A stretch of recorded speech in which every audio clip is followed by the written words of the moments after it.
It's going to be a substantial increase. You add that to the cost that it costs to heat your home. Power rates, I mean, there's power rates were talked about here today. 2 more increases coming, 2 more. It was already up 36.2%. That's $36.20 for every $100 you used to spend 10 years ago. And if you add another 3 or 4 or 5%, another 8% on top of that, that's even going to be higher. Soon going to be a 100% increase in the price of electricity in this province. That's going to make people more desperate. And as people get desperate, there's a possibility if they get in a minor accident, they may have a soft tissue injury and decide this is one way that I can help feed and look after my family. If I can get a claim in, claim gets going, and ensure that I can make sure that my family is looked after. And in a situation where people are struggling and trying to move forward and do the things they have to do to look after their families, any increase in anything is really, really difficult.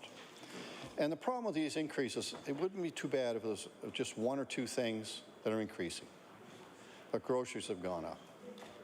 Everything that we touch has gone up. And incomes haven't gone up to match it. And unfortunately, they can't. If the incomes go too high, then we're totally uncompetitive in the province, and we can't compete at all.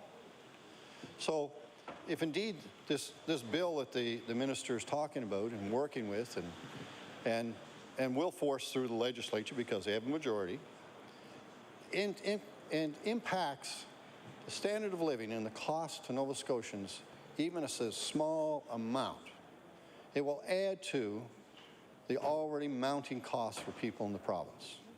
And as that cost mounts, it becomes more and more difficult to heat your home, feed your family, pay your mortgage, pay your property taxes, pay your other taxes, do all the things you have to do. Pay the fees. I mean, the fees have gone up on everything we touch in this province.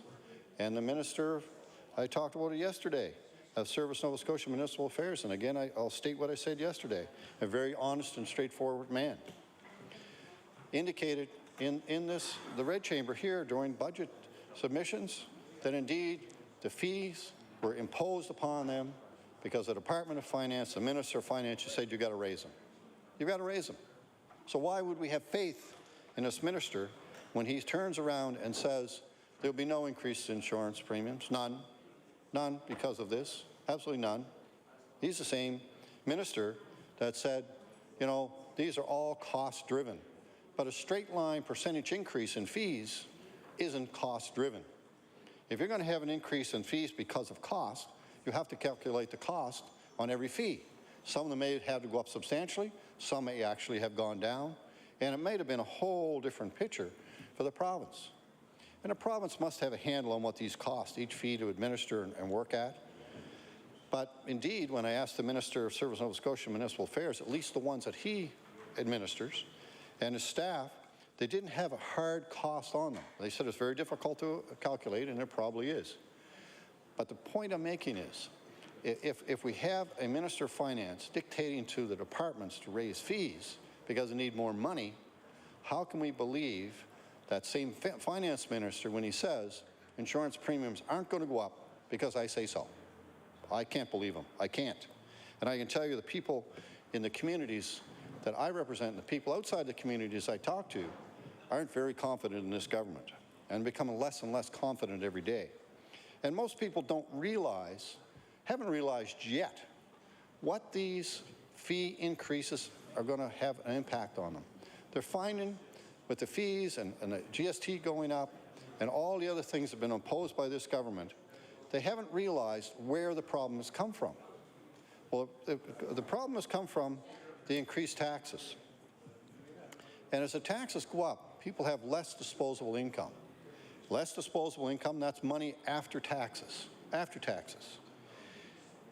And when you look at that money after taxes, you realize that is the money you really have to spend.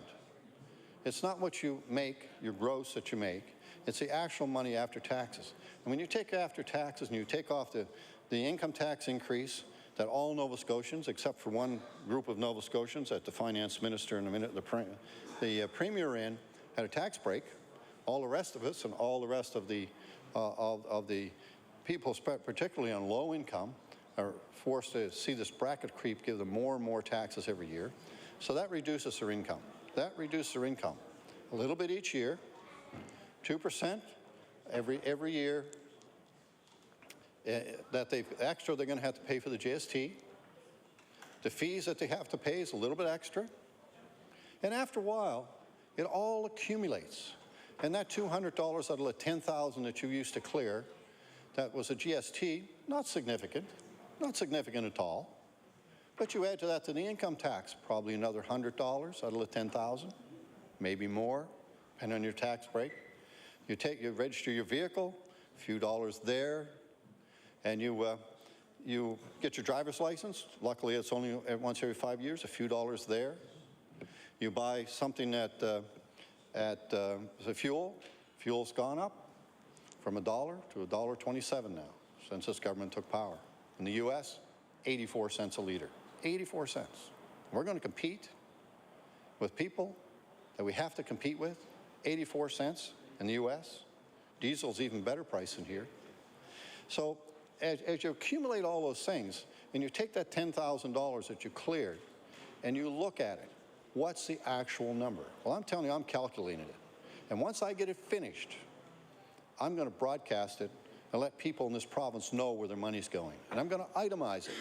So much for GST, so much for income tax increase, so much for your fees, so much for your power increases, so much for your oil price increases, so much for gasoline price increases.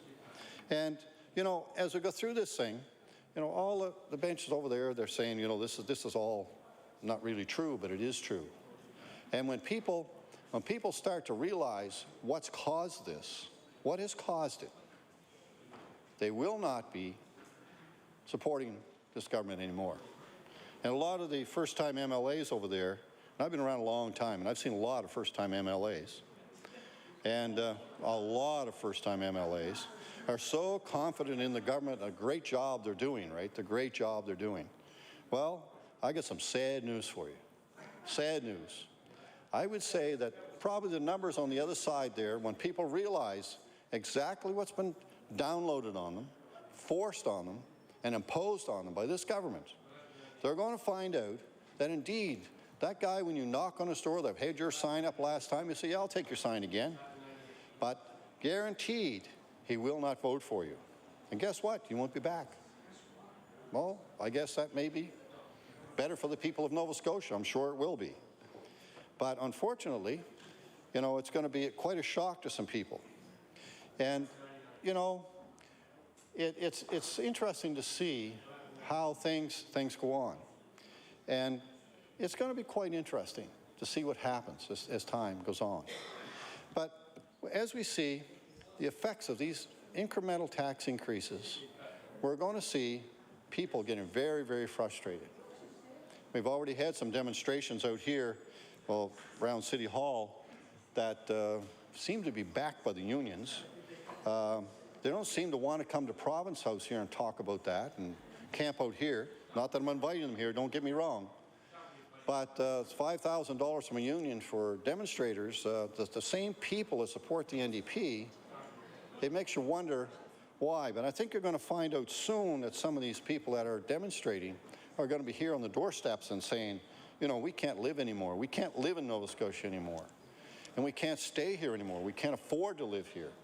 So what's going to happen to the people? We're already seeing a huge exodus of young, smart young people in the trades and professional people leaving this province to go to other parts of the country, other parts of the world, and work. And we're losing the people that we need. We need here to make the economy grow. Fact is, they can get a better lifestyle outside the province. And just talking about taxes, I have some friends that looked at moving outside the province to another province that are retired. And they calculated they would save $6,000 a year on a retirement income, $6,000 a year by leaving Nova Scotia. $6,000 a year. And, you know, when you go and you think about that, now that's $6,000 disposable income. That's $6,000 if they had the same tax rate here that they could spend renovations on their home, hire a contractor, plumber, electrician, whoever, doesn't matter, and make it jobs for people here in the province. But no, if they decide to go, hopefully they don't, but if they do go, they will mean that in the province they move to, that indeed their economy will improve because it's a steady income that comes into the individuals I'm talking about that will be spent in another province. Now this is only one of several people I know that have retired and realized it's more expensive to live in Nova Scotia. And this was before the GST went up 2%. So, and some of the people I know have actually moved outside of the province for this very reason.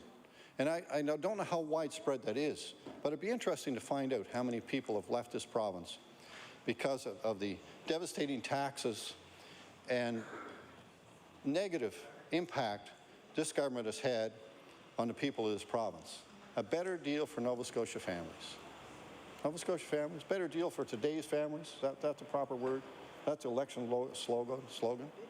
Better deal for today's families, I think it was. Anyway, as people realize a better deal, higher taxes, less disposable income to spend to do the things that they have to do, they're going to realize after a while that it's a really good deal for somebody, but it's sure not us as a family. And my family are being hurt by this government. And every family in this province are being hurt by this government. It's really good for New Brunswick and Prince Edward Island and Newfoundland and everywhere else that has a better structure here and a better, more prosperous climate for business that will go in, create jobs, and make sure that people have a healthy lifestyle and continue to work and be able to look after the families in a way that you should be able to in this great country we live in. You know, there's so many things we can talk about when it comes to how this province is suffering under this government. And this insurance really, when you look at the surface of it, it looks great. It looks really good.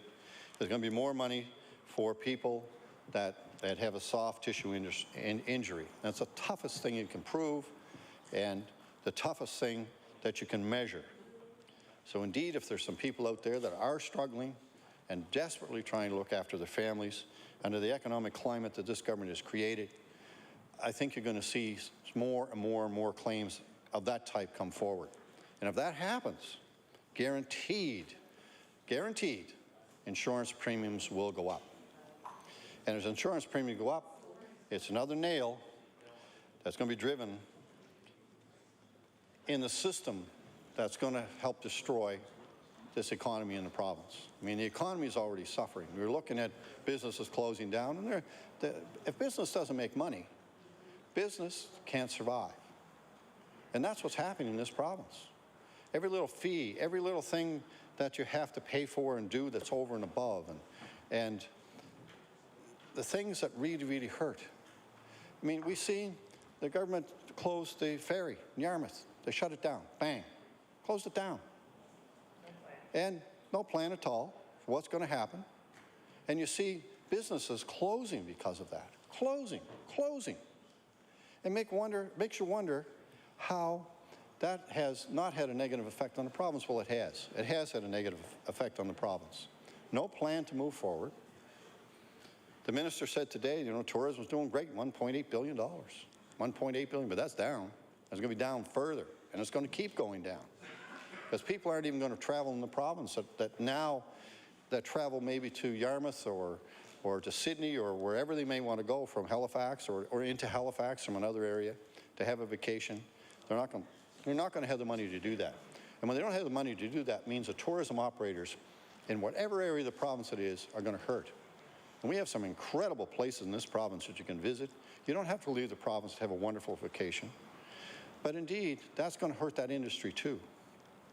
So as you see all these industries suffer more and more and more people get laid off, less and less companies operating and making money, it's very clear what's going to happen over time. And this is going to take some time.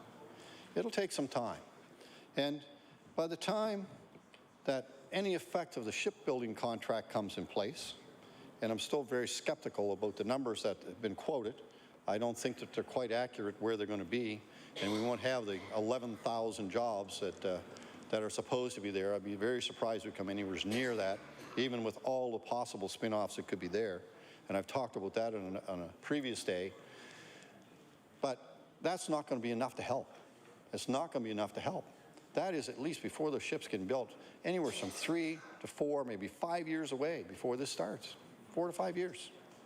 And as I said before, there could be 2 or 3 elections between them, provincially and federal elections. The federal elections are one of the scariest ones because they could decide, well, we're trying to balance the books. They're already cutting every place they can.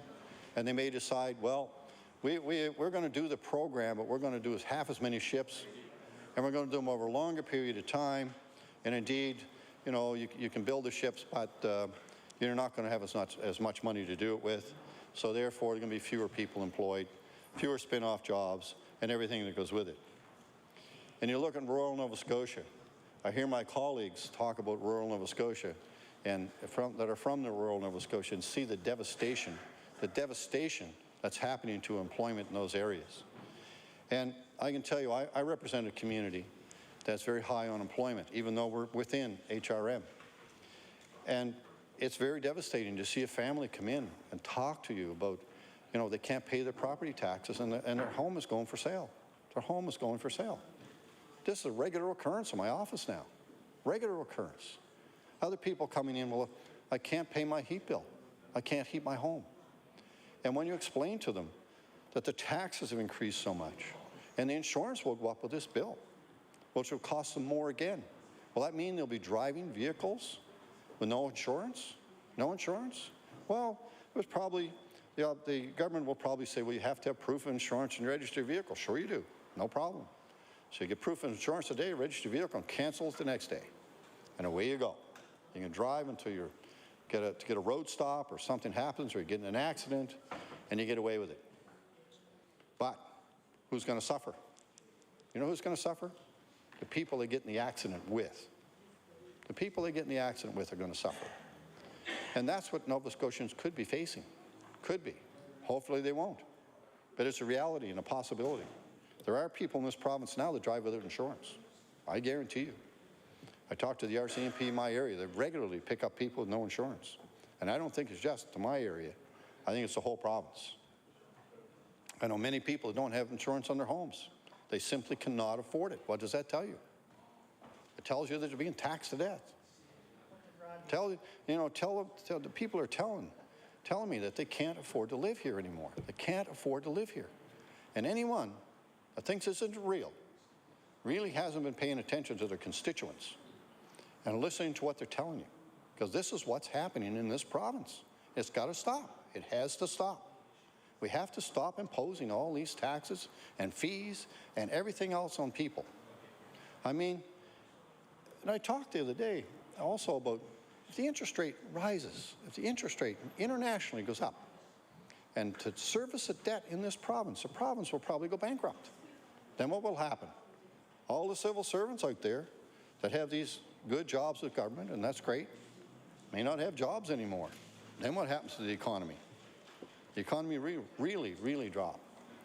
You know, so as we go through and we really think about what the impact of this bill could be, it's maybe a small increase in insurance the first couple of years, larger than next year, a little bit larger than next year because injuries are going through and they're being paid and the claims are going to be paid and the insurance companies are going to have to come forward and say, you know, if we're going to survive in this business, we have to ensure that our fees are high enough that we can look after these claims and also make a small profit, whatever the profit is, and continue on and go there. And the Minister of Finance says, well, you know, the profit in the industry can absorb any of these new increases. He doesn't know that. There's no way he knows that. He doesn't know that. He doesn't know how many claims are going to be. Doesn't know if the claims are going to go up by 1%, 2%, or 100%, or 500%. Who knows? It'll be interesting to see as this works through the system. So as you add each small incremental thing, it makes it more difficult for families to survive in this province. So therefore the deal, what's a better deal for today's families? I remember that in the election slogan. Funny thing, you don't have it on those road signs, you know, with the Premier's name and the Minister of Transportation's name on it. Those things must cost $1,000 a piece to put up. But at the same time, they don't have money for the Yarmouth Ferry. And I seen them on one of those signs, I think on a road that we're fixing some potholes on, and two of them up, one on each end of the road. So it makes you wonder where the money is being spent and if it's being spent wisely. And one question I'm going to ask eventually here, and we're going to find out how much each one of these signs costs to buy, to make, and how much it costs to install each one. That's going to be an interesting conversation. And I would bet, after buying signs, these are big signs and they're in color. Order, please. I'd like to remind the member that the bill is about fair insurance pricing and not about signs on the side of the road. So if I could ask the member to debate on the bill. Thank you. The honourable member for Preston. Well, thank you, Madam Speaker. Thank you, Madam Speaker, but it's all related. It's all related. It's all related. You know, as the cost of everything goes up, and the more that people have to pay, the less money they have to pay for their insurance. If insurance goes up, and indeed it will, I'm confident that it will, under this new plan, because it was getting very expensive before it was changed to reflect a more reasonable way to do this, to ensure that the cost didn't go up for everyone so people could afford to drive in this province. I'm talking about the incremental cost that this is going to add to the people of Nova Scotia, and the problem is going to be for people in this province to ensure that they can maintain the vehicles and drive their vehicles to work every day. Now, you know, we've got people that we've seen that the cost of the sales for new vehicles has dropped dramatically. Well, it's dropped dramatically because of the GSTs. When the insurance goes up because of this, it'll drop some more. So that hurts the automotive industry. And it means that as they get older vehicles typically when they get really old, some of them aren't safe to be on the road, even though we have a safety inspection system that usually catches most of them. But it's getting to the point now with the 2-year safety inspection, which is not a bad idea, but with 2-year safety inspection, people will drive it right to the end of the 2 years, the car's junk by the time they're done, and they got to buy another car to replace it. And that's a significant cost for many, many Nova Scotians. So as you go through this whole process, everything is interconnected. So when you talk about this bill, and you talk about insurance on vehicles, you're talking about major costs for people in this province. And there will be people that will try to use the system to look after their families. And they will put claims in to make sure that they get that money that maybe pay down their mortgage on their house, or pay that they're back due on, or maybe to pay the property taxes on their home. That means that this municipality aren't going to sell their homes. All these things are interconnected and intertwined. So when you talk about insurance and you talk about this change in insurance, it's going to be very interesting to see how negatively it affects on all Nova Scotians. Because almost everyone in the province drives today, pretty well have to in this province. We're set up that you have to travel for pretty well everything you do. You're going to church, or you're going to work, you're going to the grocery store, even if you're going to pick the children up or take them to hockey or baseball, whatever they're involved in. We need vehicles in this province. So as we see more and more cost associated with that, it makes it very difficult for Nova Scotians to survive. And you add those costs under the other costs that we've been talking about, the cost in, say, the GST increase, the fuel cost increase, the furnace fuel increase, everything that goes with that. You add a possible increase, and I say it's more than possible, most likely increase in insurance premiums on your vehicles, then you're going to have a dilemma. What do you do? What do you pay for? And you're going to have to make some tough choices. Because with the way everything is increasing in cost in this province, there is a point where people will finally say, I can't take it anymore, I can't stand it anymore, and what am I going to do? What am I going to do? And they're going to make some tough choices. They're going to let the mortgage company take their home, as we've seen happen in the U.S. over and over again. Are they going to have a breakdown and cause themselves or their families some problems? We've seen some of that already in the communities, which hopefully doesn't happen to anyone. But when the pressure comes on and people are under a great deal of pressure, strange things happen.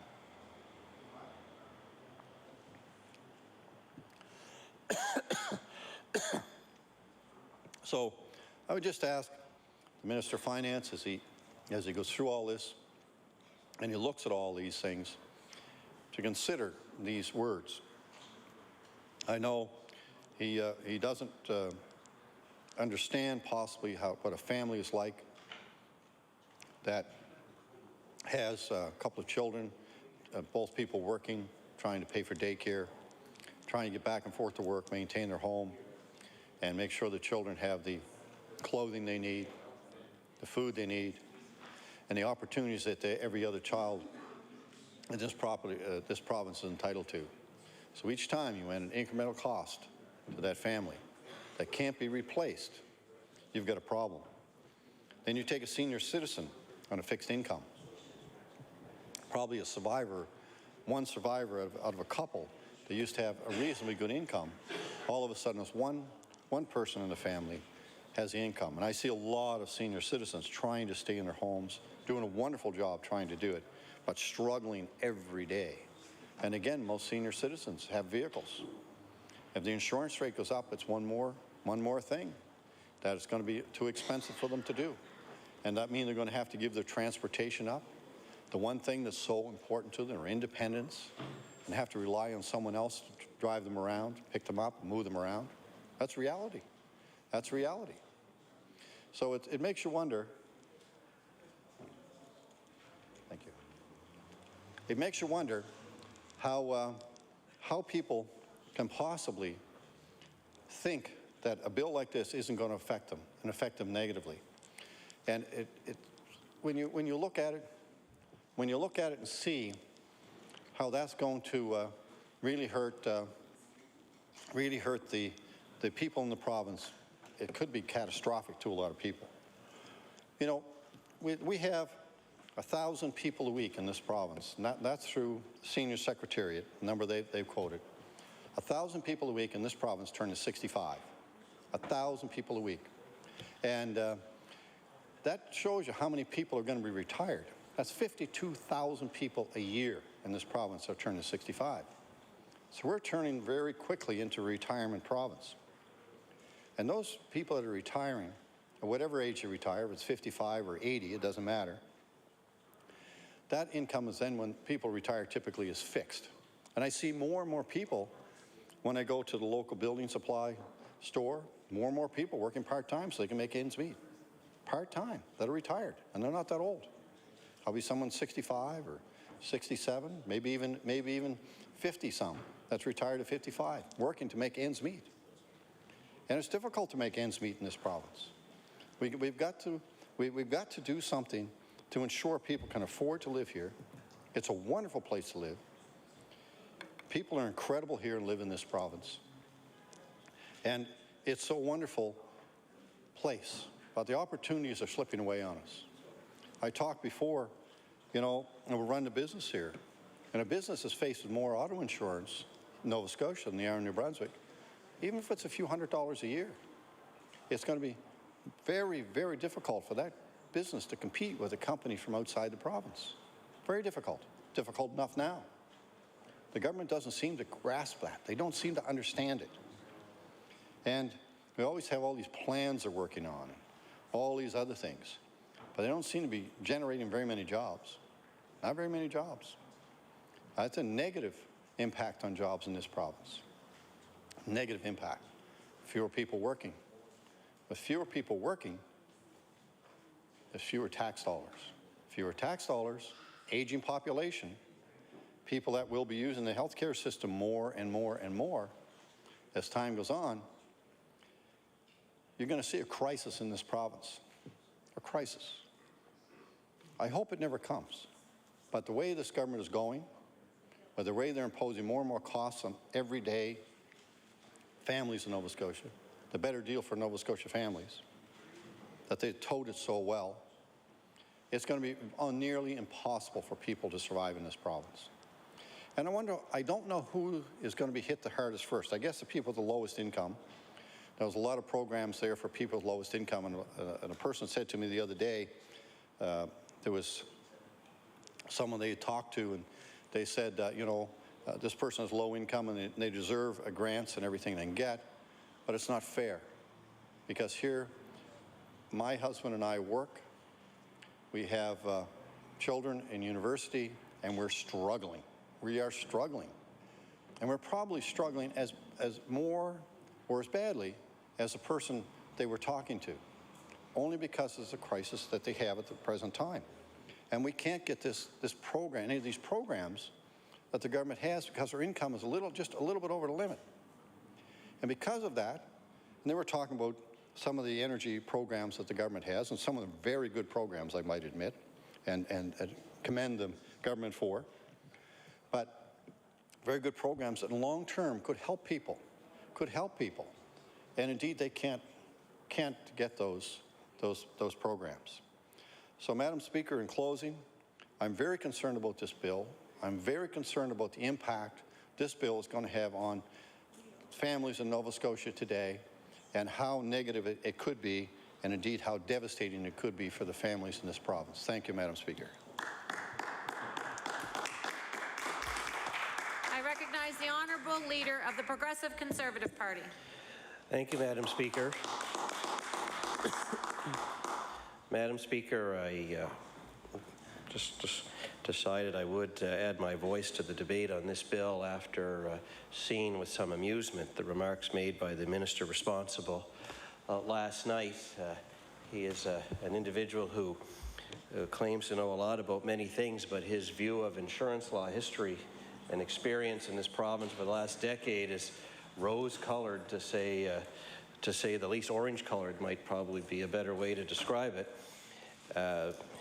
In opposition, he and his party were very much opposed to any solution to the problem of skyrocketing insurance rates, and the fact that too many Nova Scotians couldn't afford their auto insurance anymore, and the fact that in many cases people were being denied coverage because of the disruption that occurred in the insurance market. Their answer at that time was to create a public auto insurance market, in other words, to take over the industry in government. I know that the minister will say that that was then and this is now, that was a crisis and now there's not, which that is exactly my point. What's funny is now in government, Madam Speaker, after 2 thorough reviews, after many consultations, after 2 bills that have come before this House dealing with auto insurance, that all the government proposes to do to this system that they pretend to be so violently opposed to is to tweak it. And in fact, that is all that this bill does, Madam Speaker, is tweak the existing structure for auto insurance in our province. It builds on a foundation that the NDP and opposition were so opposed to. Now that they have a chance to actually put in force their own views, whether it's to take over the industry or to reverse what was done or to make some major change, they fall silent and just propose a few tweaks. So I think it is relevant, Madam Speaker, particularly since the minister wanted to take us on a walk down memory lane, to just review how we did get to this point. Because there are members in this House, and certainly all Nova Scotians, all Nova Scotia drivers will remember that the last major reform of auto insurance in 2003 was implemented at a time when there were too many Nova Scotians who were on fixed incomes, whether they were seniors or on a pension or of modest means, who literally were being priced out of the insurance market, which is a great hardship because, of course, auto insurance is a mandatory product. People were leaving their cars at home. People were pushing strollers to the grocery store because they couldn't afford to insure their car to drive it to get their groceries. The members opposite and many others were making the point that a great unfairness had developed in the auto insurance market, that it had become a market that too few Nova Scotians could afford, to participate in, even though they had to as a matter of law. This is a hardship if you need to drive back and forth to work, you need to drive back and forth to school, or to run errands, and so on, Madam Speaker.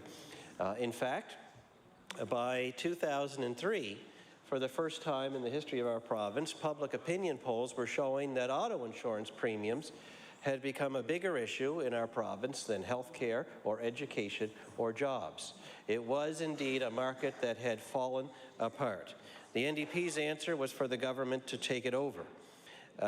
But, Madam Speaker, the government of the day, working with, I guess, both parties on this side of the House now, did put together a plan that restored the market to stability, that encouraged competition to be renewed, which is a great way to drive rates down, something that I hope the government listens to when they consider their electricity policies, that allowed for thousands of Nova Scotians, particularly those that the insurance companies had refused to insure, to buy insurance at reasonable rates and to re-enter the insurance market, to allow seniors and others on fixed incomes to purchase insurance at reasonable rates and go on with their daily lives.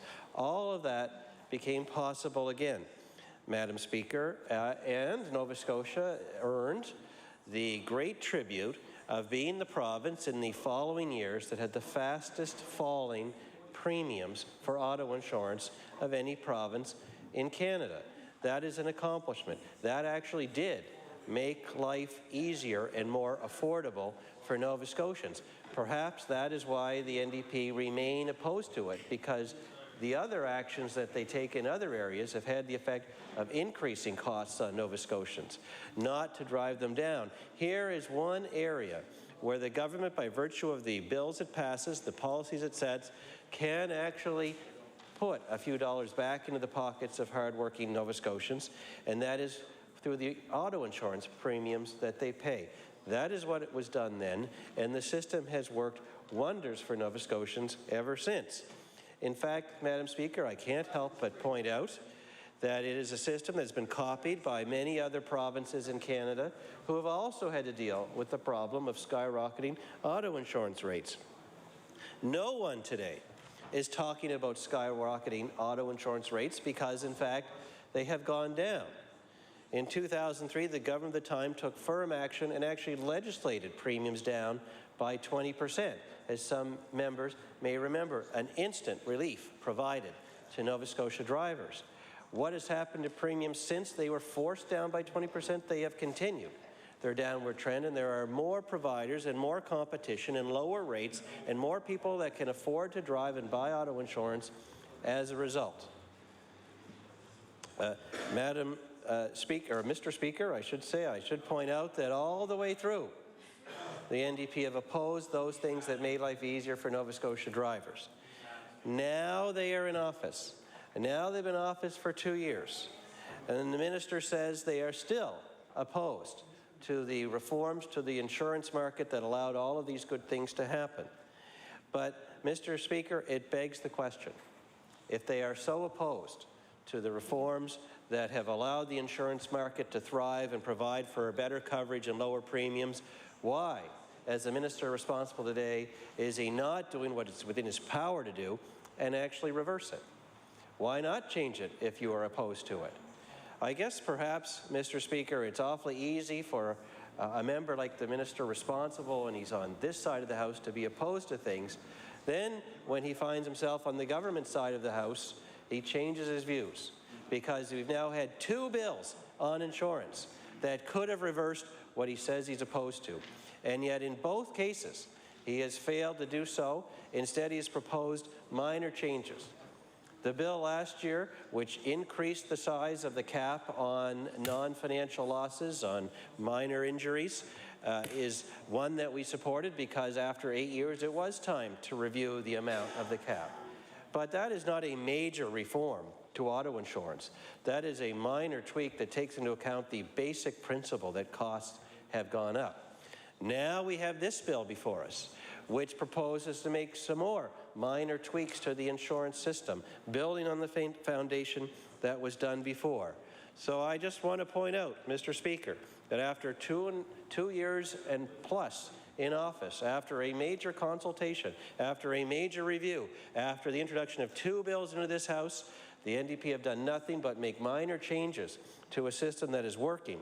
And I think the time has come for them to just admit that by virtue of their actions, they are showing that the system is working. Of course, any system can be improved. But to oppose something but then fail to take action on it when you're in government, Mr. Speaker, that is another matter altogether. Let me just review briefly some of the changes that are in the bill. For example, the Section A coverage, the liability coverage, the personal liability coverage. The government proposes to leave the limit exactly where it has been all along. That is a good thing. We can be supportive of that. But that is hardly a significant change or improvement. In fact, it's no change at all. Thankfully, that's the case, Mr. Speaker, because that section of coverage is meant to protect a driver who is sued after an accident. Fortunately, in Nova Scotia, claims that are made under this section have been relatively modest compared to the United States and some other jurisdictions, and the amount of coverage, the limit of coverage that section requires by law is sufficient for most Nova Scotians to protect themselves from that legal jeopardy that they may find themselves in after an automobile accident. Mr. Speaker, experience in other places has been that the size of legal awards under this particular Section A coverage are proportional to the deepness of the pockets of the person being sued. Fortunately, the government sees the wisdom of the system the way it is when it comes to Section A coverage, because to jack it up would have the effect not only of increasing premiums to Nova Scotians, but lead to higher rewards because there would be a higher pool of money that each individual driver has been required to purchase for that coverage. The Section B coverage, Mr. Speaker, the mandatory coverage for medical costs, for lost wages, for all of the financial loss and hardship and medical pain that an accident victim can go through, Mr. Speaker, the government is proposing to raise those mandatory limits. And you know what, Mr. Speaker, that is a good thing. It's hardly radical. It's been decades since those limits were increased and costs have gone up, and I think most reasonable Nova Scotians would agree that the limits of coverage should reflect today's costs of insurance in those areas, these Section B areas as they're known. But this is not exactly a major reform to recognize that costs of medical care, that lost wages and other financial losses that an accident victim suffers ought to keep pace with the times. At the best, we could describe it as a tweak to the system. Mr. Speaker, I do want to point out, however, that with an increase in coverage does come an increase in cost, and this is where I do take issue with the minister's approach. He stands up in this House and tells us all with a straight face and tells all Nova Scotians that we're going to increase their coverages, we're going to increase their insurance, and it won't cost them a cent. Well, Mr. Speaker, I sure hope that's true, but it doesn't meet the test of common sense. The minister says he's relying on the word of the insurance companies, who have told him that they're making enough money, and as a result, they probably won't increase their premiums as a result. Well, we're going to hold the minister to that point. We're going to hold the minister to the point that he believes that the premiums won't go up because of the increase in coverage. And I know when the minister gets up to speak, he can address this point, and we'll be listening very carefully. But, Mr. Speaker, I am sure... Order, please. Order, please.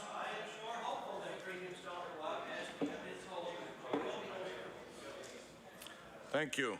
The Honourable Leader of the Progressive Conservative Party has the floor. Sorry, Mr. Speaker, I was having trouble hearing you over the commotion here. Mr. Speaker, there are, of course, other provisions to the bill, just moving down through some of the clauses. The provision to allow accident victims to recover their costs from their own insurer and allow their insurer to then proceed to recover from the other drivers' insurance is a good provision. It will make it easier and quicker for Nova Scotia drivers to get insurance payouts that are due to them after an accident, and so we support that. Mr. Speaker, the provision to allow for a fund for volunteer fire departments to recover their costs quicker is also a good provision, and we support that. I do notice that it gets a lot quieter on the government side when I point out areas of agreement between our party and theirs, so I hope they are listening to hear that there are some good things about this bill, and this is another. Of course, Mr. Speaker, we do know, and I recognize that this was pointed out in the bill briefing, that volunteer fire departments are covered now and have the right to make a claim when they have out-of-pocket costs from responding to an accident. Having said that, that does place a hardship on our volunteer fire departments to proceed with a claim. In some cases, have to seek legal help in proceeding with a claim, and so a modest fund that allows for that to happen is a positive step, and we support it. One other provision that has us all scratching our heads, of course, Mr. Speaker, is the idea that the government plans to proceed to introduce a two-tier system of insurance when it comes to optional tort, to allow drivers to pay more for insurance and be removed from the cap on non-financial losses, the cap on minor injuries. Mr. Speaker, we're all wondering what problem exactly this is meant to solve. It will clearly be a more expensive option for Nova Scotia drivers. No one that we know of has been asking for it. No one that we know of is demanding it. The experience in the few other places where it's been brought in has shown that nobody actually buys it in the end because it is so much more expensive than the system that we have now. It's complicated to administer when you have two drivers involved in an accident and one is capped and the other is not capped. It's going to cause great confusion in the market, and I can tell you, Mr. Speaker, that it will lead to great concern from the insurance brokers and others in our province who are responsible for advising drivers on their insurance options, providing them with their professional advice, and actually selling people automobile insurance policies. Because when one buys a policy, they are particularly interested in, obviously, the cost of that policy. And the experience in other places has been that they buy the lowest cost policy that provides them with adequate coverage, including coverage up to the cap for minor injuries. Of course, when one ends up in an accident and they wish to make a larger claim for pain and suffering, who are they going to blame, Mr. Speaker? They're going to blame the poor insurance broker who just did his job, who explained the options as best he could, who in good faith sold a policy to a person who was primarily interested in the premium, who now is going to wish that he had bought this higher coverage, the very few people that that applies to. It puts our professional insurance brokers at risk, and needlessly, because, Mr. Speaker, it's a product that so few people are interested in, it's not worth doing. So again, we all wonder, why is the government proceeding with optional tort when there clearly is so little demand for it in a market that has already done a good job of bringing many Nova Scotians back into the regular insurance market at affordable premiums? So, Mr. Speaker, for all of these reasons, that the coverages, the mandatory coverages are keeping up with the times, that there are good provisions for volunteer fire departments and a few other things, but mostly because all this is, after all the sound and fury, after the NDP finds themselves in a position to actually put into action what they said they believed in, that they have balked at that and make some minor tweaks to the foundation that was built by both parties on this side all those years ago. For all those reasons, Mr. Speaker, of course, we're going to support a bill that just adds a little bit more to what is already a good system. And all we ask in return is that perhaps that the minister could admit that given the chance to change something that he pretended to be opposed to, that he's not doing that, he's just building on a system that's already working and already in place. And with those few remarks, Mr. Speaker, as modest as they are in the face of a relatively modest bill, I will take my place. Thank you. The honourable member for Kings West. Well, thank you, Mr. Speaker. And I'm pleased today to speak to to Bill number 86, Fair Automobile Insurance 2011 Act. And you know, while we can probably talk a lot about the title itself, there are a number of provisions and changes within the bill that do in fact need to be addressed. But at the end of the day, we do hope that fair automobile insurance remains the order of the day in Nova Scotia.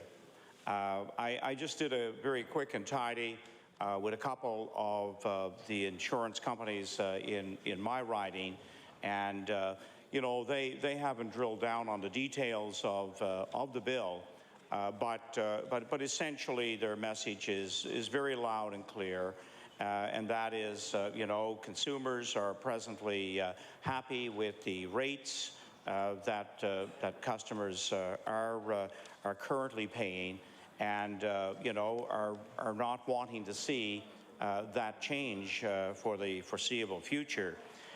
So we know that this particular bill has not been updated for a considerable period of time.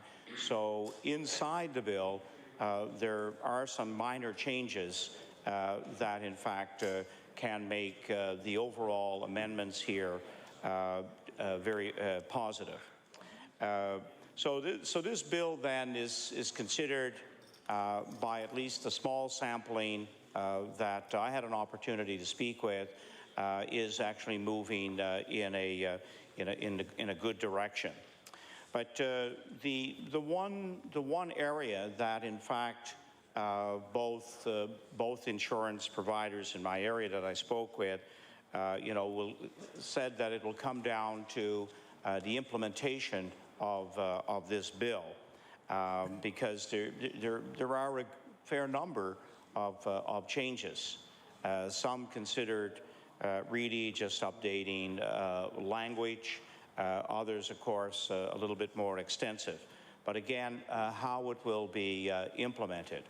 And I know the minister today, in one of his responses during question period, spoke about an industry expert that said there would be no impact on insurance rates.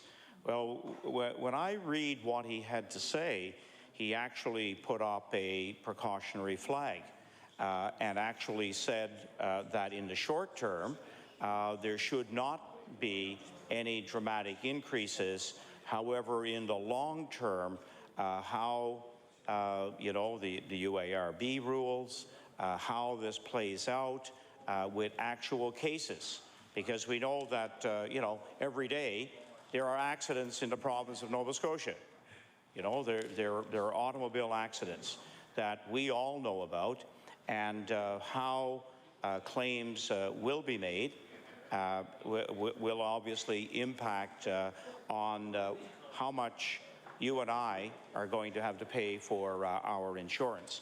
So experts with IBC, with the Insurance Bureau of Canada, do raise that kind of concern, that precautionary element around that there could in fact be increases. And as I said as my opening premise, you know, Nova Scotians do not want to see any changes in the current insurance structure that they have in the province. So the big question then is out there in front of us now, and it will remain through 2012 and 2013, because these changes will go forward under a majority government. We know that it will go before law amendments, and that will be a time to, I think, you know, hear in pretty substantive detail from the insurance industry as to what concerns they do have, what they see as extremely positive, and where they in fact would offer expertise about some possible changes that also could be added to this particular bill. You know, government in this case also is really counting on the UARB to hold premiums down. There's tremendous faith being placed here. And, I guess as I take a look at a couple of areas that UARB impacts our life, in one case, gas regulation weekly, power rates, it seems like every year, well, I don't have as strong a faith in the functioning of the UARB as perhaps government does. And we can talk all we want about a consumer advocate being there, but it seems that every time a request for an increase goes before the UARB, sure enough, the increase comes about and a rationalization is offered. We see very, very few cases where UARB, in fact, even reduces the amount that is asked for. So this is going to be an interesting opportunity for Nova Scotians to watch and see how the UARB interprets these changes and offers to Nova Scotians hopefully the mechanism whereby premiums will not be increasing. So we all know that those of us who campaigned in 2003 bring to the House a lot of history around auto insurance. In fact, in that election of 2003, auto insurance became the election item. It was on the minds of Nova Scotians because their premiums had reached a crisis point, and in fact, as the RCMP were telling us, more and more Nova Scotians were actually going without auto insurance as premiums took off. So, and at that time, of course, the NDP of that day said the answer in Nova Scotia, unequivocally, was public auto insurance. There was no other course of action that we could take, should take, need to take, but public auto insurance. And so we know that Nova Scotians were not sold on that proposal. They were not sold on that bill of goods at all. They looked to other provinces where public auto insurance, in fact, was the primary means of insuring your automobile.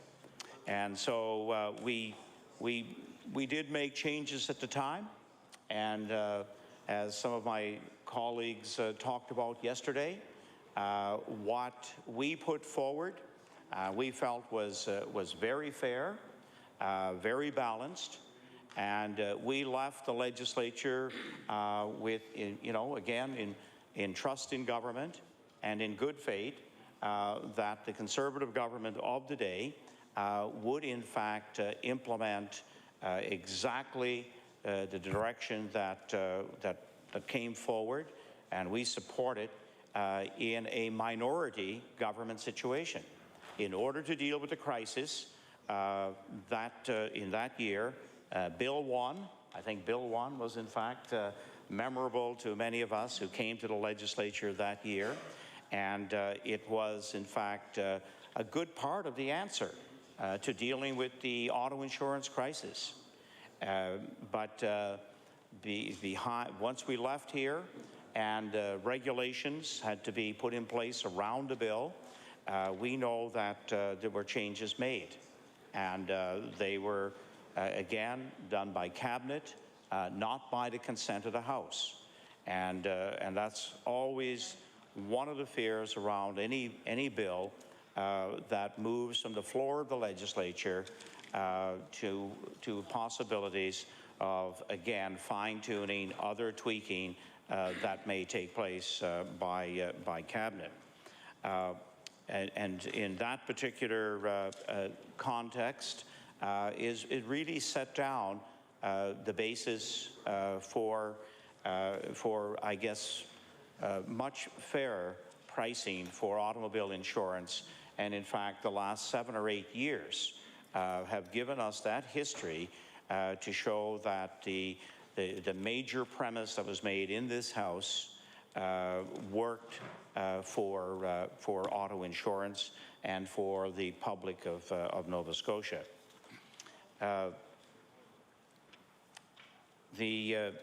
I guess we need to talk a little bit about the implementation here, because it's going to be coming about.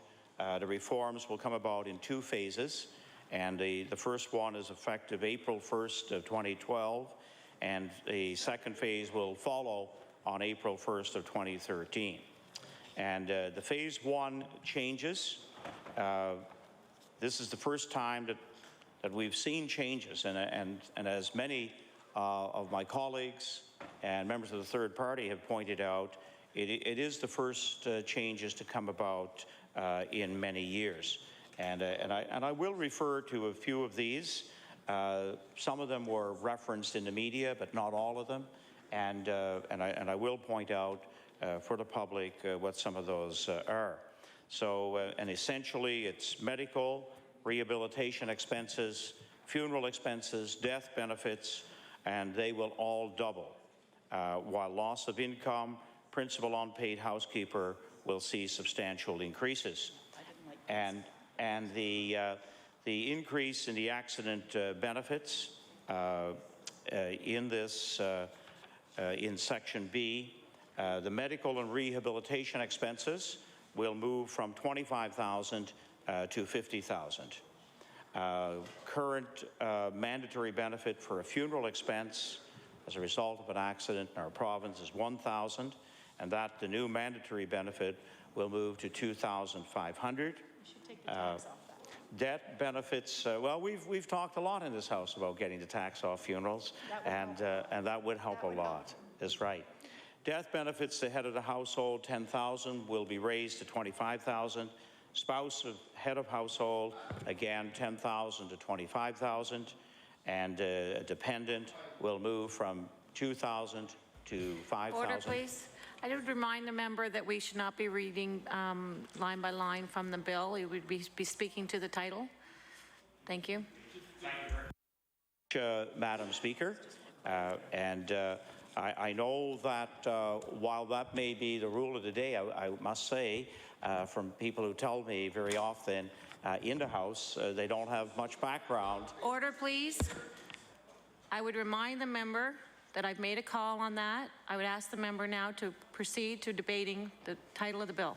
Well, thank you very much, Madam Speaker. I'm not going to proceed there. I'm just providing an explanation that sometimes Nova Scotians don't have background on a bill, and in fact, any time when debate is picked up, many people watching, in fact, do like to have some background, some context, and so forth around the bill. And that's just one of those areas, perhaps, where, again, the House needs tremendous reform. But that would be, I think, a fair statement. So the increase in benefits will be somewhat in line with those available in other provinces, and so I think you know, the government does need to be commended for bringing those in line with what is taking place in other provinces.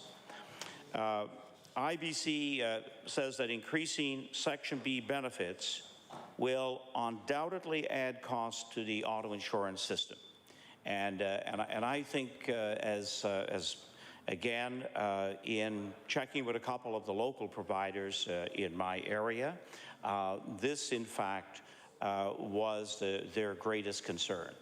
That as they see people, you know, people who one time would come into their office and pay the full amount of their insurance. Then they went, you know, to every 2 months. Bi-monthly, they would pay off their insurance over the course of a year. Many, of course, now go to automatic deductions every month. But you know, part of what one of the providers was telling me was that more and more people, seniors, fixed incomes, who always like to pay that bill immediately when they received it, are now finding it pretty tough to do that. And again, it does reflect on the fact that our cost of living in the province is at an extreme level, and more Nova Scotians are finding it very difficult to make ends meet. And so I think that's one of the the real concerns that over the next while, auto insurance premium, in fact, could go up. Another part of the bill is which will prohibit premium increases if no claim is made, and that's always one of those areas where people debate, at length. Will I simply pay the fender bender cost, or will I put it, through my insurance? That's always one of those areas that you hear many people talking about. So the bill is really going to say if a person pays a claim for a minor accident out of their own pocket, insurers will be prohibited from increasing premiums. So that is in fact a good measure that again people will not have to pay extra premiums when they get their insurance renewed. And also the department, said that perhaps this would encourage consumers to report accidents. And, I think reporting accidents, even some of the accidents that occur, in parking lots at shopping malls, and frequency of accidents can in fact provide information.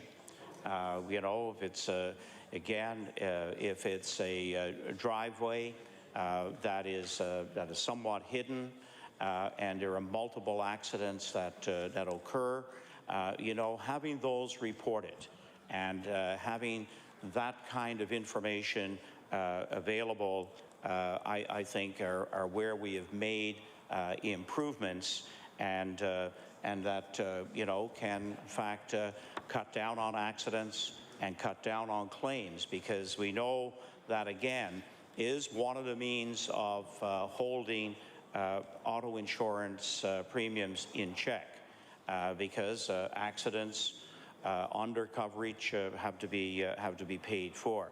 So I like the concept and the idea that more accidents, in fact, could be reported, and those kinds of patterns and trends that occur can give very good information. And I know the Minister of Transportation is always interested in ways in which even small improvements can be made around the areas of safety on our highways. And if we get accidents on ramps that have a significant number to them, again, insurance information can provide that kind of data and a response made. IBC argues that an at-fault collision, whether the claim is paid by the insurer or the insured, is used in setting rates because of its ability to predict the probability of a future loss.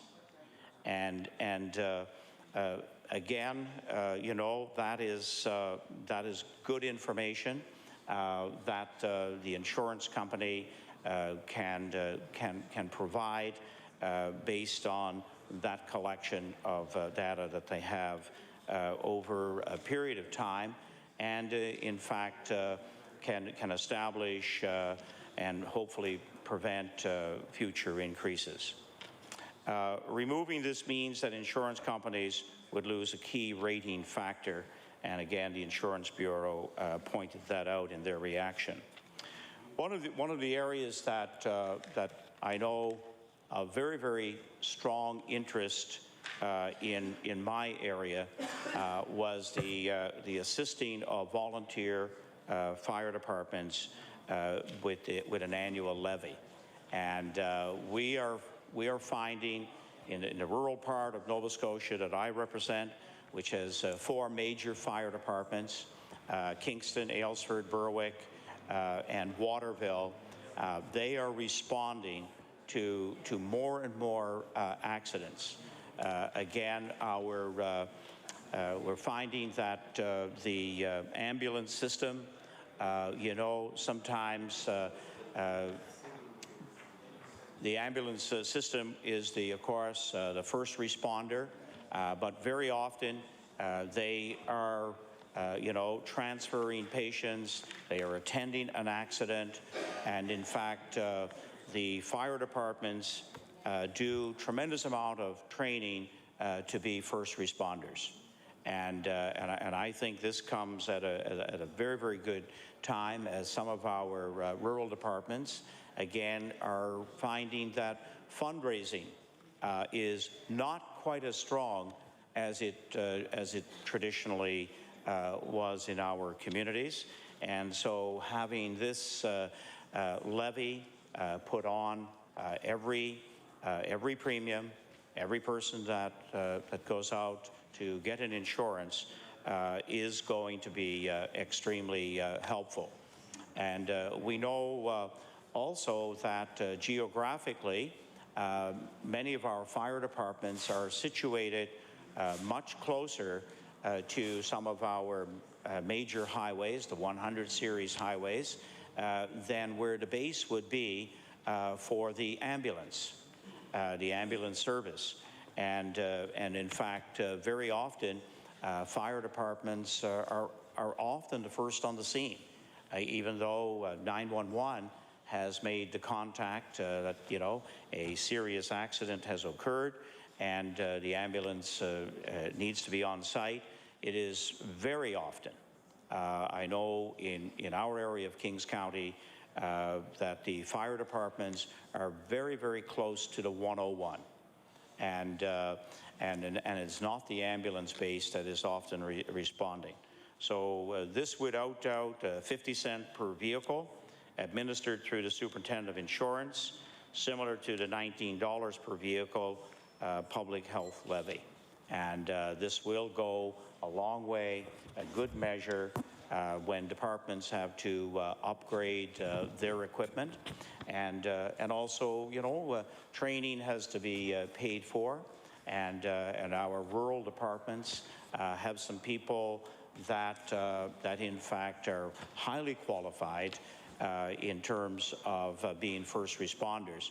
And I know, again, in rural areas, the paramedics are often sought out to become members of the volunteer fire departments because they not only bring that expertise when they are off duty and available to go to an accident site, but they're also able to provide some of that you know, ongoing training.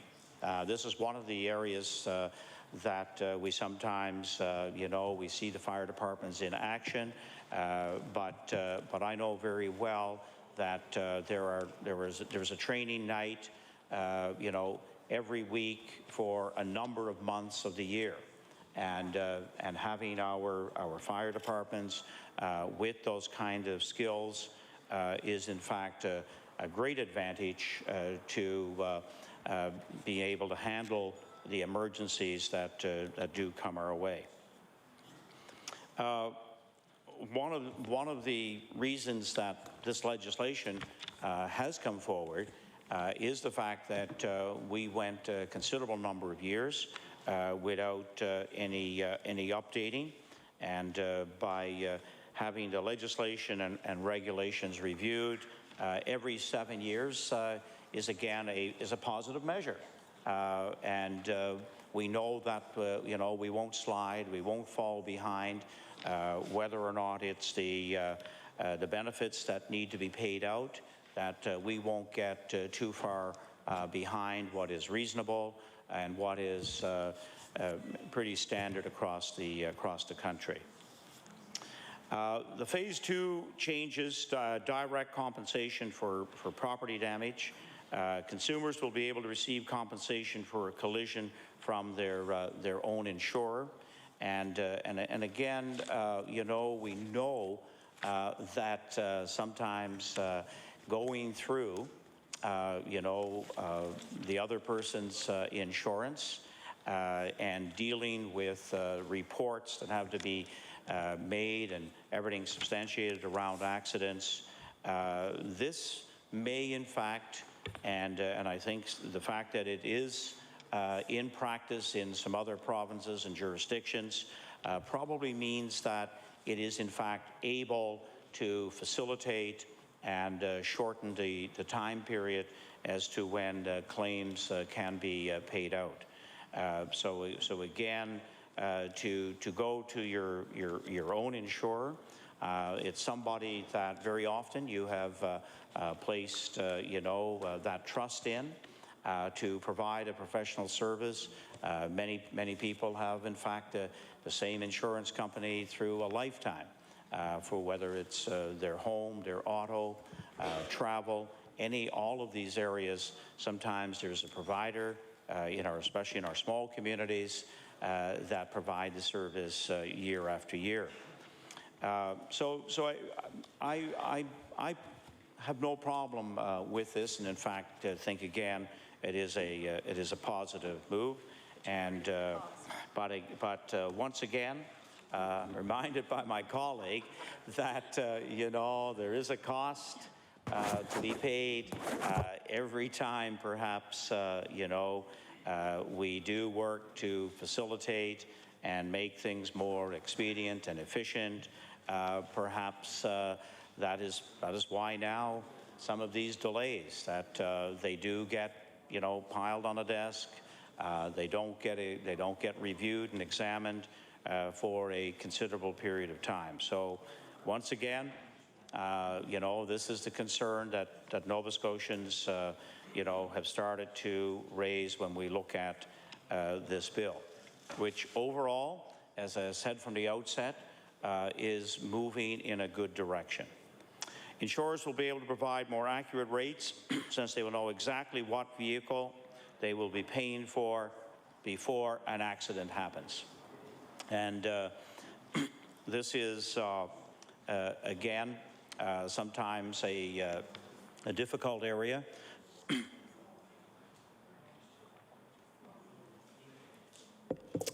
When, again, you know, we're dealing with somebody, could be from another part of the province, an insurance company, and a provider that we have no knowledge of, have never had contact with before, and we have to rely on them to look after the claim after an accident.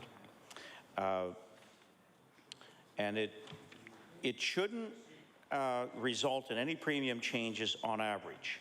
Less expensive cars may see premiums decrease, while more expensive cars may see premiums increase.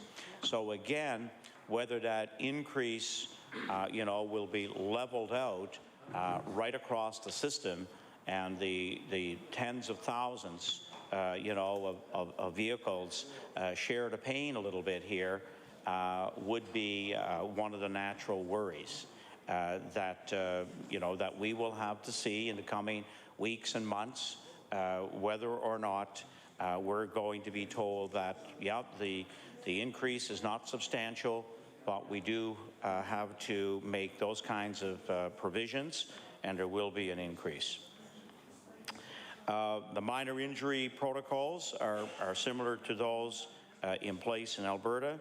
Minor injuries include strains, sprains, certain types of whiplash associated with disorder, and I would have to say that you know, during my first year here in the House, soft tissue injury, the concept of what was a strain, what was a sprain, and a whiplash became the order of many conversations in this House, and trying to reach some kind of a definition that would, suit the industry, that, the medical profession, could live with, the insurance companies, the ordinary citizen, what really constituted, a minor injury.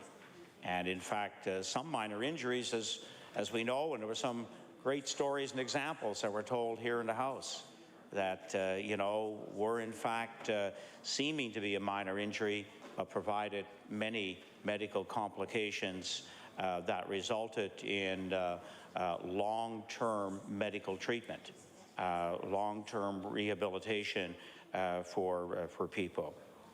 So the minor injury treatment, then, this would allow a person who is injured the ability to see diagnosis and treatment from a medical doctor, physiotherapist, or a chiropractor without prior approval from the insurance company.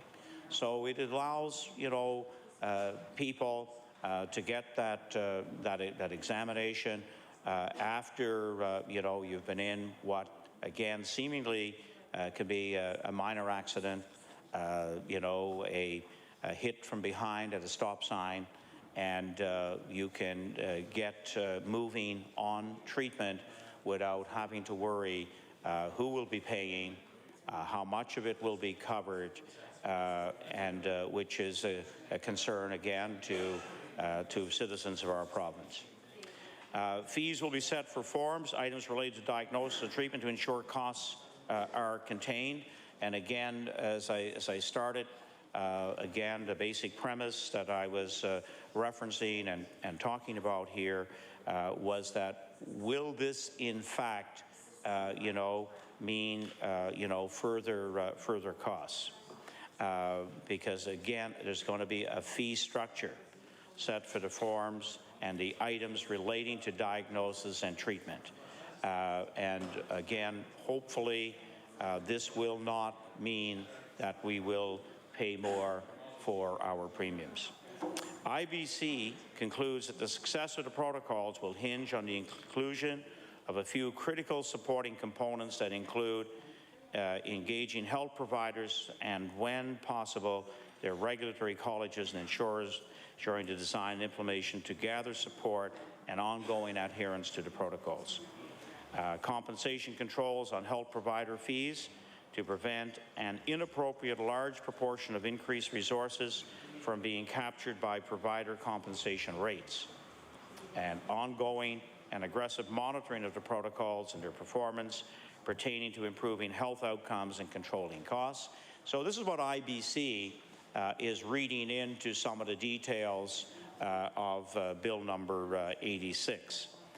Because, again, if those costs are not controlled, then we know that, they will be recovered, and those costs will be recovered from us, the person buying the insurance.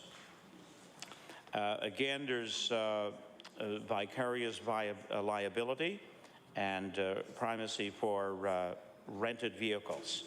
And again, these provisions already occur in Ontario and Alberta, and currently liability for rental companies is unlimited and is looking to cap liability at $1 million. And insurance held by the renter of the vehicle will respond first, followed by the rental company's insurance. And possible downward price pressure on rental rates in Nova Scotia, again, which would be a good outcome of this piece of legislation. And one of the areas that I was hoping the minister in his preamble, in his preface to talking about the bill and bringing it to second reading, that the optional full tort product for minor injuries would in fact get some further addressing and explanation, because it does set up a two-tier system in the province.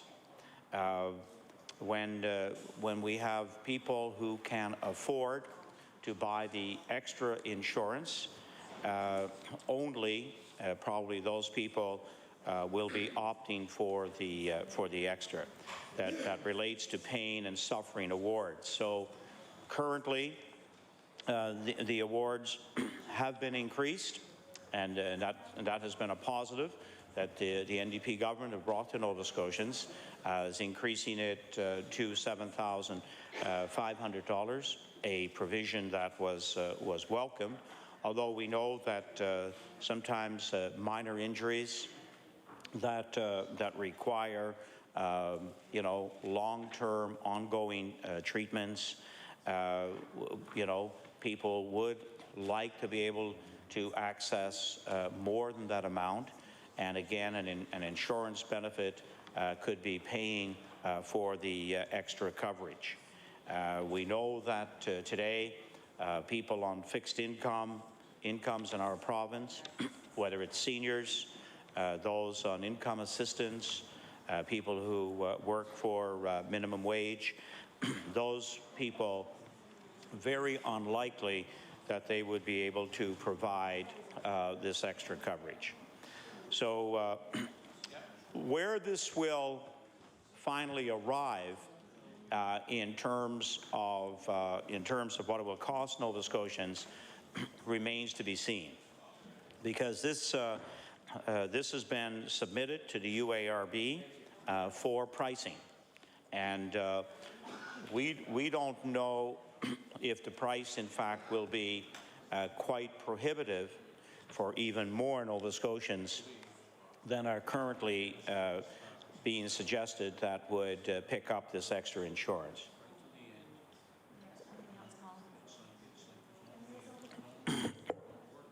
So this would allow consumers the choice to pay a higher premium to avoid being subject to the $7,500 limit on pain and suffering awards for minor injuries. So as I said earlier, yes, it was good to see this improvement from what existed just a couple of years ago, but this bill now will provide Nova Scotians with an opportunity for extra. And as far as I can see, Nova Scotia would be the first province to implement this extra coverage as part of legislation. I'm sure there are all kinds of extra coverages that people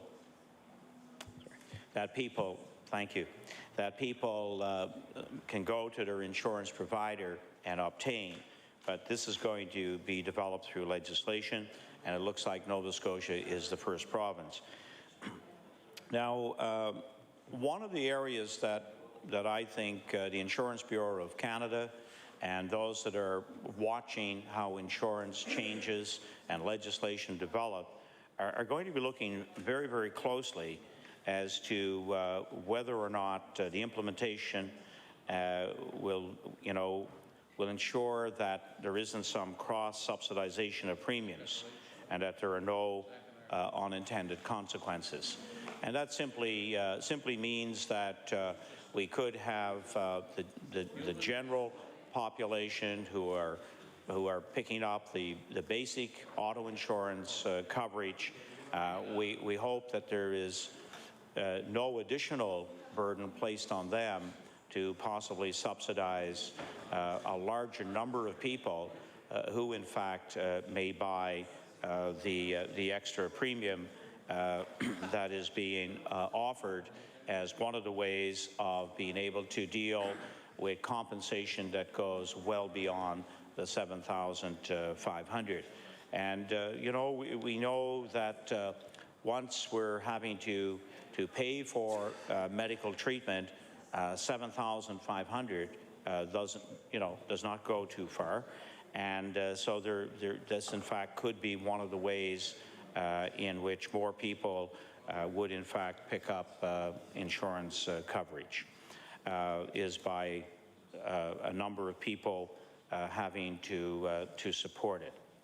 So during the working of this bill through the legislative process, it will be interesting to see what the Insurance Bureau brings to law amendments, as they, I'm sure, are going to get some reaction from people who've been in the business, in the industry for many years, and know that sometimes what appears as a minor change, also like a minor injury, can in fact lead to some unforeseen costs, and a minor injury leading to unforeseen medical consequences.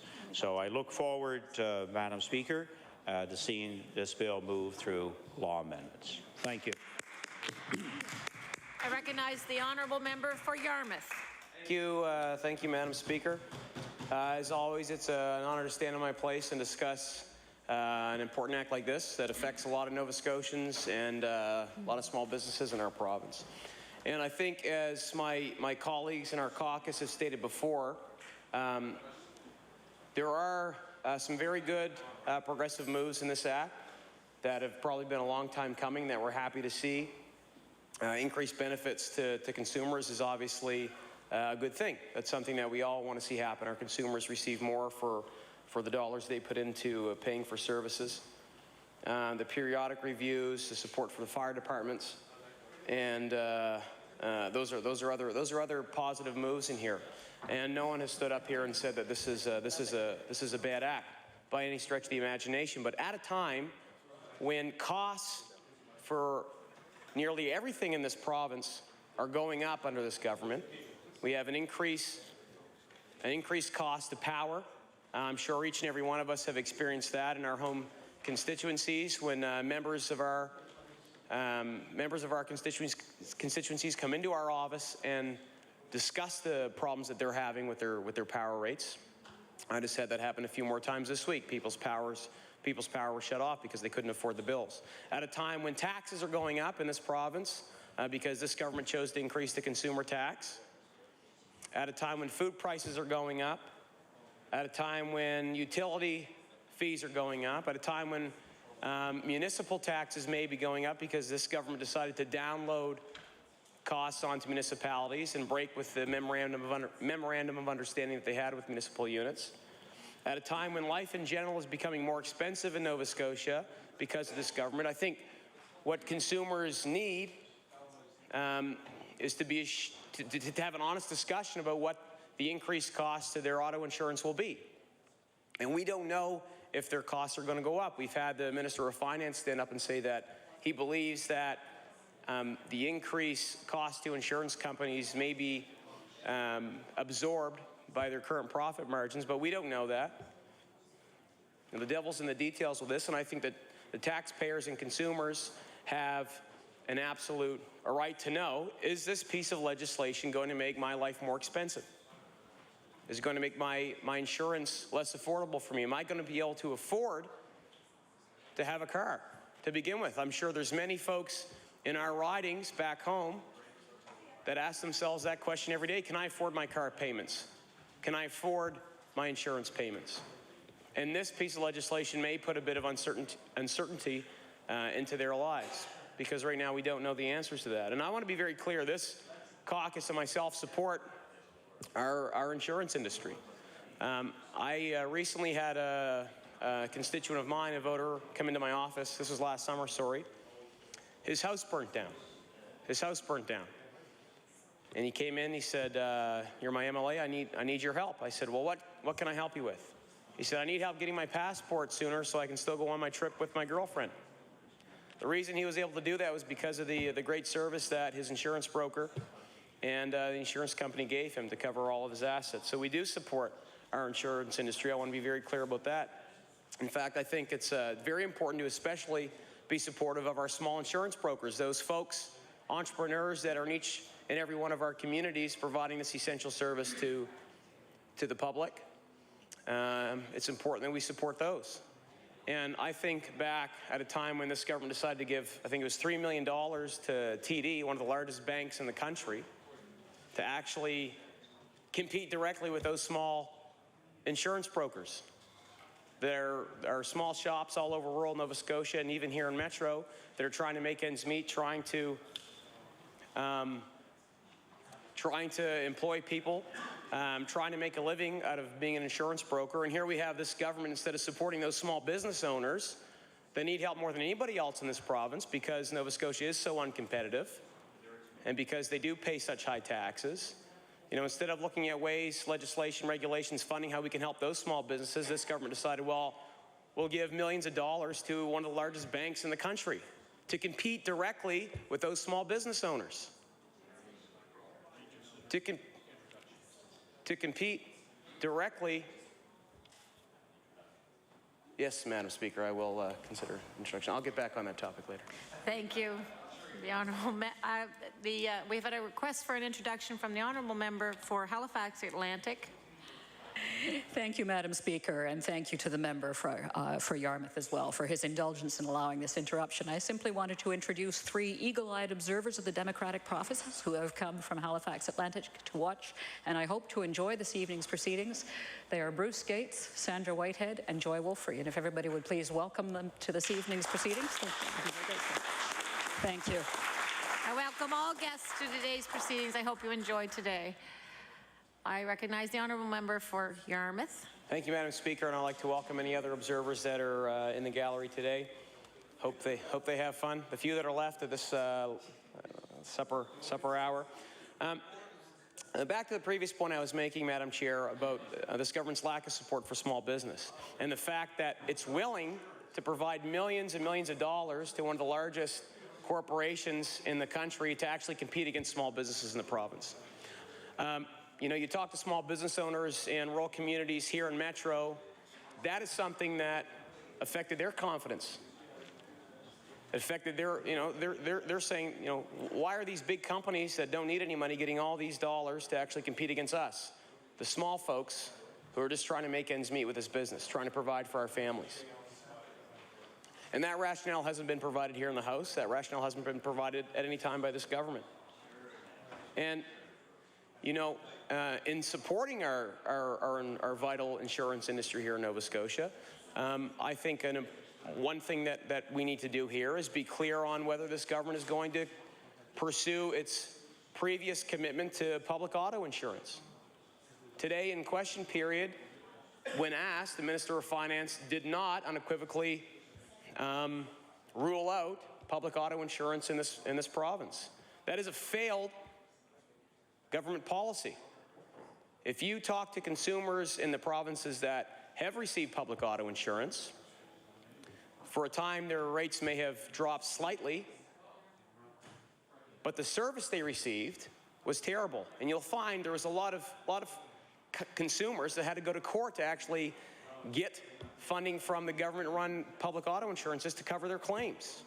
That's not the type of insurance industry we want here in this province, Madam Chair, Madam Speaker. That's why I hope that we see at some point from this government a very clear commitment that we will not pursue public auto insurance here. That way those small business owners that have already been hurt by this government will at least be assured that they won't do that, take away the biggest books of their business and make that part of some sort of public corporation, because small insurance brokers, if they lose those parts, those auto insurance policies, they may not be able to provide the service to the other sectors that they're insuring, whether be it marine, corporate insurance, life insurance, because it's those policies, those auto insurance policies, that allow them to build their books up and provide better coverage and benefits to their clients. And so I hope that at some point, instead of shirking the question and moving around it politically, we'll have an honest answer from this Minister of Finance. I hope that he'll get up, or the Premier will get up, who I know studies insurance, and commit to our business owners, commit to the public that we won't pursue this already failed policy of public auto insurance. And once we have a clear answer from the Minister on that, then we can move on and not discuss it anymore. Because we all remember in the past when this party, who was in opposition, vehemently supported a public auto insurance policy. And again, Madam Speaker, I'll mention that's a policy that has failed all over the country and has not provided a proper amount of service to paying customers or taxpayers. Back to the bill at hand. although there are some good things in this act, there are some questions. And like I said before, Madam Speaker, there's questions that aren't answered for the consumers and for taxpayers. Are their premiums going to go up? What happens under these changes if a victim of a car accident is now forced to go through their insurance company, broker and company? Will that impact their premiums if it's not going through the person that, say, hit them?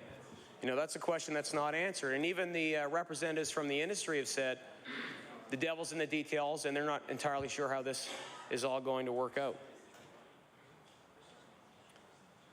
So these are questions that I think our caucus and members of the public would like to have answered as we go through the process of approving this bill and voting on it.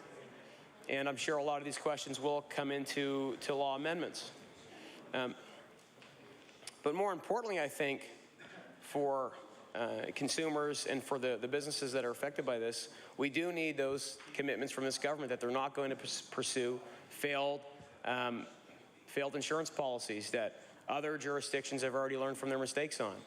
You know, I think the public deserves a commitment from this government on that. Small insurance brokers deserve a commitment from this government on that. And even the larger insurance companies deserve this, because this is an important industry.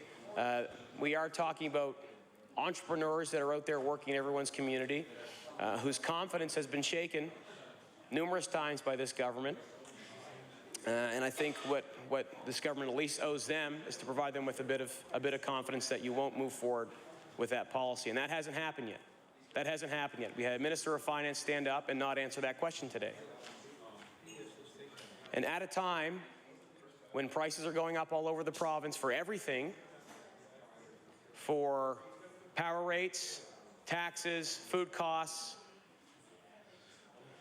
gas prices are going up, at a time when life is becoming more expensive for Nova Scotians under this government, these are assurances that I think are needed. These are assurances I think that are needed. And as we move forward with this bill in particular, I hope that a lot of these questions that have been brought up by this caucus and that will be brought up by the public, and I'm sure members of the industry, will be answered. I hope they will be anyway. And with that, Madam Chair, I'll take my seat and pass the floor along to my colleague. I now recognize the honourable member for Cape Breton South. Thank you very much, Madam Chair. Standing to say a few words about Bill 86, the Fair Automobile Insurance Act, which was introduced by the Minister this week. And at the outset, I'd like to say that this is not the first time that this bill has been around, or been talked about at least, and it's been being kicked around this province now for, well, at least 10, 12 years that I can recall in various forms. And no matter what happens to this bill, well, we know what's going to happen to the bill. It may be altered somewhat, but the bill will be going through. As we all know, there's a majority government opposite here, and the Minister of Finance wouldn't take rejection very easily if somehow his bill didn't go through, because the Minister of Finance has gone through quite a transformation from opposition to government. When he used to rail just about up against everything that was going on in this House when he was in opposition, and he's been reinvented. Yes, you know, he's over there now and has in his mind all the answers for Nova Scotians, and one does not dare challenge the Minister of Finance on what he purports to know about how Nova Scotians should deal with and react to legislation that comes before this House. But I think the bill itself deserves much discussion. You know, I'm sure that the Minister is not pleased that we are speaking at length on this bill, but the reason we're speaking at length on the bill is that I believe that Nova Scotians should have every opportunity to make their feelings known on this bill while it's still in second reading, and indeed when it goes to the across the hall there to law amendments. And I can recall the last time this bill was over in the other chamber there was much discussion about this bill, and sometimes that can can become the room of sober second thought when people have a chance to come before the legislature and talk about a particular bill and talk about their concerns about a particular bill. I'm concerned about the fact that the minister puts much faith in the UARB when it deals with this bill or any other bill. And the minister has said it before, and it's been said many times in this House, that the UARB will be the vehicle, I guess, to hold premiums down, or in this case, hold premiums down. But in other things that have gone before the UARB, we've seen the UARB make a business decision in almost every case. Not a decision, not putting a human face for consumers in Nova Scotia on a decision, but rather making a business case decision on the many issues that it deals with. And a good example of that, Madam Speaker, is power rates in this province. You know, the UARB have been dealing with Nova Scotia Power. Nova Scotia Power have been having their way with consumers in this province on a regular basis, far too regular. And we've asked the government in that particular case to intervene. We've asked the Premier and we've asked the government ministers to use their good offices to intercede with the UARB and refuse to allow any increases in power rates, rather to ask Nova Scotia Power to have an audit and to go internal to find the savings they need to operate. In the case of the Fair Automobile Insurance Act, what's to say that the UARB is not going to make a business case decision, and any time that consumers in this province would receive more benefits with the same rates or even less rates? I've never seen that in this province, and I hope that I'm proven wrong in this, that indeed we'll be able to increase benefits and hold premiums to where they are. Don't hold your breath on that, because as sure as this bill will become law, the rates will start to inch up after a bit, as soon as somebody makes a case before the UARB, a business case to do that. And I can say to you, Madam Speaker, that there are many good things in this bill, and I think there's much room for thought here. But I can recall the current NDP government when they were in opposition over here, railing away at the government on various issues. I can recall many, many times the Minister of Health, the current Minister of Health, telling the government, why should we trust you now? Why should we believe you now? Well, you know what? I'm turning that around today and I'm saying, why should we trust the Minister of Finance when he states that there could be increased benefits at no additional costs?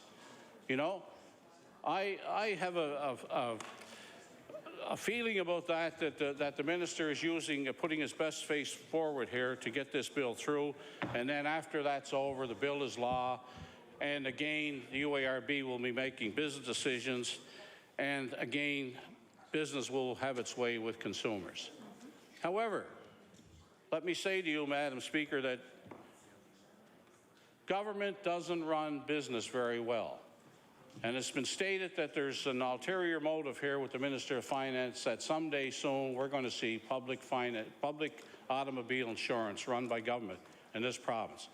And that would be the worst thing that could happen to consumers in Nova Scotia, because we all know what happens there. You have the government running something, and when they need money, they just jack it up, jack the taxes up or jack the fees up. And it has been done by this government. When they came to office, they said they weren't going to increase taxes. The first thing they did was increase taxes, the Minister of Finance. Although they railed away in opposition about the horrors of increasing taxes and what it was going to do to the people and what it will do to the people of Nova Scotia, in fact, the ink wasn't dry on their mandate and they increased taxes. Now, I'd like to, and end user fees, of course, my colleague from Victoria the Lakes just reminded me of that as well. But again, I say that this government has a majority, and you know, maybe a little bit of inconvenience now for the Minister of Finance to have to listen to all the other members in opposition talking about the bill. he has not been a person that would take too kindly to any kind of and suggestion that he doesn't know everything, and that this bill is his creation, and so because of that, it must be good, and it must be good for Nova Scotians. He doesn't take the criticism very well. That's been proven in the past in here. And when he does, he gets up. When there is criticism, he gets somewhat upset. But see, some of us who've been around here a long time, and some would say some of us are here too long, but the fact of the matter is we keep, for some strange reason, we keep getting re-elected to this place. The Minister of Transportation knows what I'm talking about. And we come back here and we try to do what we can for our constituents, but we also have a broader message that we bring to the House, and that's to serve the people of Nova Scotia. And again, I believe that this whole notion that we're going to give increased benefits to consumers in Nova Scotia at no additional cost, I'll believe that when I see it. And the notion that someday, if a bill comes to this House that is going to put automobile insurance in the hands of the government, the public sector, to run automobile insurance in this province, heaven help the consumers in this province. Because what we have now, at least, is a situation where we have various insurance companies in this province competing for business, which is a good thing. And I can tell you, Madam Speaker, that in my riding, or in Cape Breton, and all the ridings that Cape Breton, including the two NDP ridings down there, have insurance companies such as McLeod Lorway, McCoy Insurance, Blue Nose Insurance, and various other small ones who are actually doing a great job. You know, one of them is my own insurer, and my rates haven't gone up in the past 2 or 3 years in my car insurance, and I get great service. My insurer is, and I'll put a plug in for McLeod Lorway, that's my insurance agent, and they do a great job. But not only that, they employ a lot of people in our area. All three of these companies I just mentioned, plus some of the others, employ a lot of people in my area of this province and do a lot in community service. Particularly a gentleman I know, a very good friend of mine, Stuart McLeod, the president of McLeod Lorway, has been a supporter of many, many ventures in our community over the years. And I would hate to think that he's built his business up to the point where now he has to worry about a Minister of Finance who has visions of perhaps public ownership of the insurance business in this province in the near future. Now, we can only guess what would happen to the consumers if that was allowed to happen in Nova Scotia. And I hope I'm wrong. I hope that my fears are ill-founded and that we won't see something coming by way of public insurance. But I wouldn't count on it. I wouldn't count on it because all the signs are pointing there. And as I've stated, Madam Speaker, you know, the Minister of Finance has an agenda, and unfortunately for most of the rest of us anyway, we're not all as smart as he thinks he is, you know, when it comes to this stuff, you know. And but I do know this, that when he was in opposition, he was very quick to point out the evils of the previous government raising taxes and raising user fees and all of those things which he so gleefully embraces today as Minister of Finance. Because it's his agenda. Because it's his agenda, Madam Speaker, that it must be the right agenda in his mind. But I will say that again, there are many good things in this bill that deserve our support. But I would hate to see what's not in this bill right now come to pass, and it appears to me, and it appears to the people we've been talking to, that we're headed down the road with this government, if this government is still here, for public auto insurance in this province, and then you'll see the same kind of situation that's going on with power rates in this province, with the UARB making decisions based on nothing more than empirical evidence put before them, a case by the Nova Scotia Power Commission, or the Nova Scotia Power, to increase its rates because they have an insatiable appetite for revenue. They just can't get enough revenue. So where do they get it? There's no competition. My colleague is right. But where do they get it? They get it from the consumer. And if public auto insurance in this province needs more revenue, they're going to get it from the consumer, and it's going to be the government that's going to allow it to happen. Just as the government today is allowing it to happen with power rates. I mean, imagine 2 rate increases in 1 year, and the Premier states that he can't do anything about it. His hands are tied, that he can't interfere with the UARB. Well, that's simply not true. The precedent has been set. We all remember the celebrated case about Chester, when the previous Tory Premier in this province, Dr. Ham, said, I'm not accepting that UARB ruling down there, and he overturned it. So let's not have the Premier say that he can't get involved in decisions made by the UARB. That's simply not true, and he knows it. He is the man responsible to the people of Nova Scotia, not the UARB. And I will say, Madam Speaker, that the same situation with power rates could accrue if this government is allowed to go down the road towards public automobile insurance. Madam Speaker, the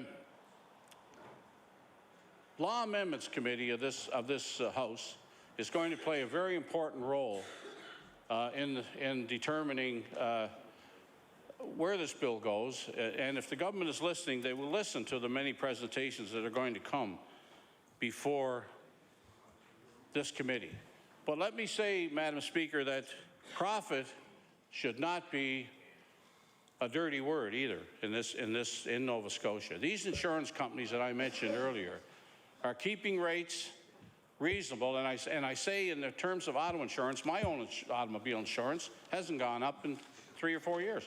So if it isn't broken, if the present companies are delivering good service, why should we even consider tinkering around with them in the future? Why should we consider making changes that will have the effect of perhaps these automobile insurance companies, who have other interests as well, having to worry about whether or not they're going to employ the large number of people they employ in the future, or whether or not the government is going to suggest that we can set up a bureaucracy to do the same thing. Let's hope that we're far away from that.